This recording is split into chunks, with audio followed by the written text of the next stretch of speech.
User ID password कैसे create करना है इस बारे में पूरी जानकारी बताऊंगा। सबसे पहले आपको sarlharyana.gov.in ये साइट आपको विजिट करनी है। साइट पे आप जब विजिट करोगे तो इस तरह का पेज खुलेगा, जैसे आप डिस्प्ले में दिखाई दे रहा है आपको इस तरह का पेज खुलेगा। यहाँ पे आपको सबसे पहले लॉगिन आईडी डालनी होती है, जिसमें आपको यूजर आईडी और पासवर्ड है वो डालना होता है। यूजर आईडी में आपकी ईमेल आईडी यूज होती है और पासवर्ड है वो जो आप पासवर्ड बनाओगे वो पासवर्ड आपको यूज करना होता है। उसके बाद आपको यहाँ पे कैप्चा डालना होता है और फिर उसके बाद सबमिट कर देना होता है। तो इसके लिए यूजर आईडी और पासवर्ड कैसे क्रिएट करें इस बारे में मैं आपको डिटेल में बताऊंगा। तो इसमें यूजर आईडी पासवर्ड क्रिएट करने के लिए सबमिट के नीचे यहाँ पे आपको forgot password new user registered here ये लिखा हुआ आपको दिखाई देगा। जैसे मैं आपको दिखा देता हूँ, सबमिट के नीचे यहाँ पे ये फॉरगॉट पासवर्ड है, इसके नीचे यहाँ पे मिलेगा आपको न्यू यूजर रजिस्टर्ड हियर। ठीक है, तो यहाँ पे आपको क्लिक कर देना है। रजिस्टर हेयर पे क्लिक करने के बाद नया पेज खुलेगा, इस तरह का एक पेज खुलेगा नया। यहाँ पे आपको आपका नाम डालना है और आपको ईमेल आईडी डालनी है, मोबाइल नंबर आपका यहाँ पे डाल दीजिए और इसके बाद आपको पासवर्ड बनाना है, यहाँ पे पासवर्ड डाल दीजिए और यहाँ से आपको राज्य है वो सिलेक्ट कर लेना है, आपका जो राज्य है वो सिलेक्ट कर लीजिए। तो इस तरह से ये डिटेल आपको डालनी है और यहाँ पे कैप्चा डाल के सबमिट करने पे आपको सरल आईडी का यूजर आईडी और पासवर्ड मिल जाएगा। मैं आपको क्रिएट करके दिखा देता हूँ। सबसे पहले यहाँ पे नाम डालना होता है इस कॉलम में, तो यहाँ पे मैं नाम डाल देता हूँ। इसके बाद यहाँ पे ईमेल आईडी डालनी होती है।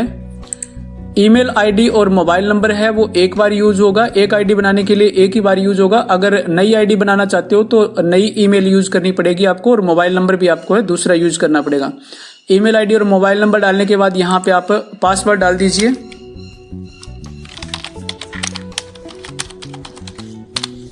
और पासवर्ड डालने के बाद यहाँ से आप स्टेट है आपका कौन सा स्टेट है वो यहाँ से सेलेक्ट कर लीजिए और उसके बाद यहाँ पे कैप्चा डाल दीजिए और उसके बाद सबमिट कर दीजिए। सबमिट पे क्लिक करने के बाद एक OTP आपके नंबर पे आएगा, जो नंबर आपने डाला है उस नंबर पे एक OTP मैसेज आएगा और इस तरह से आपको नोटिफिकेशन दिखाई देगा। इसको ओके कर दीजिए और ओके करने के बाद यहाँ पे आपको OTP है वो आपके ईमेल आईडी पे और आपका मोबाइल है उस पे OTP आएगा, दोनों OTP आपको यहाँ पे डाल देना है। ऊपर यहाँ पे ईमेल का OTP डाल दीजिए और इस कॉलम में आपका मोबाइल का OTP है वो डाल दीजिए। इस तरह से आप ईमेल का OTP और मोबाइल का OTP है वो डाल दीजिए और डालने के बाद यहाँ पे वैलिडेट पे क्लिक कर दीजिए। वैलिडेट पे क्लिक करने के बाद आपके सामने इस तरह का मैसेज आ जाएगा, यू हैव सक्सेसफुल रजिस्टर्ड। इसके बाद आपका जो यूजर आईडी पासवर्ड है उसके द्वारा आप लॉगिन कर सकते हो सरल पोर्टल पे, यानी कि आप सक्सेसफुली वो रजिस्टर्ड हो चुके हो।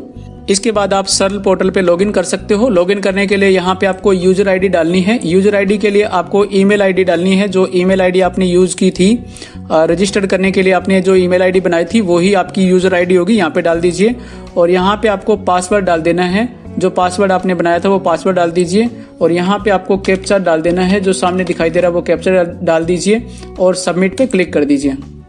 सबमिट पे क्लिक करने के बाद आप साइट पे लॉगिन हो जाओगे और यहाँ से आपको इस तरह का पेज का इंटरफेस दिखाई देगा और यहाँ से आप सारी जो स्कीम है, हरियाणा की जो स्कीम्स है, जो सर्विसेज है, वहाँ पे आप अप्लाई कर सकते हो किसी भी सर्विस पे। यहाँ पे आपको अप्लाई फॉर सर्विसेज पे क्लिक करना है और व्यू ऑल अवेलेबल सर्विसेज देखना है।